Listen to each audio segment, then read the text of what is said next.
ഓ വരില്ല മിണ്ടില്ല എന്നൊക്കെ ആരൊക്കെയോ പറഞ്ഞായിരുന്നു. ഓ ഒന്നും അറിയാത്ത പോലെ. അതൊക്കെ ഒരു ടൈമിന് സാഹചര്യം അനുസരിച്ച് പറയുന്നില്ലേ. ഇതൊക്കെ സീരിയസ് ഒക്കെ എടുക്കുന്നു കൊച്ചു കള്ളി. നിനക്ക് ഫുൾ മാർക്ക് കിട്ടിയത് എനിക്ക് കിട്ടിയത് പോലെ അല്ലേ. അപ്പൊ പെട്ടെന്ന് നടക്കല്ലേ മന്തി തീർന്നു മുമ്പാ.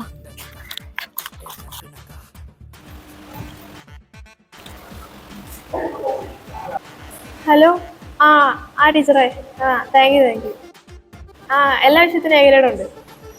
ഓക്കെ. ഹലോ അമ്മൂമ്മ. എടി വേണേ നീ എവിടെ പോയിരിക്കുവാ? 3 മണിക്ക് വീട്ടിൽ കയറണമെന്ന് പറഞ്ഞിട്ട് ഇപ്പൊ മണി 4:30 ആയില്ലേ? എല്ലാ വിഷയത്തിനും തോന്നിട്ട് പരദൂഷണം പറയാൻ പോയിരിക്കണത്. വീട്ടിൽ കയറി പഠിക്കാൻ നോക്കി. എന്റെ അമ്മൂമ്മ ഞാനിപ്പോ വരാം. എനിക്കിപ്പോ ഇവിടെ ഫ്രീ ആയിട്ട് മന്തി കിട്ടുന്ന ഒരു സാഹചര്യത്തിലാണ് ഞാൻ.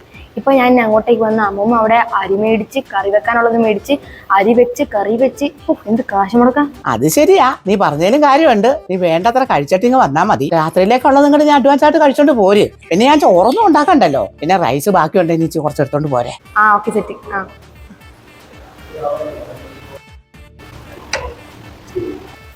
ഓക്കെ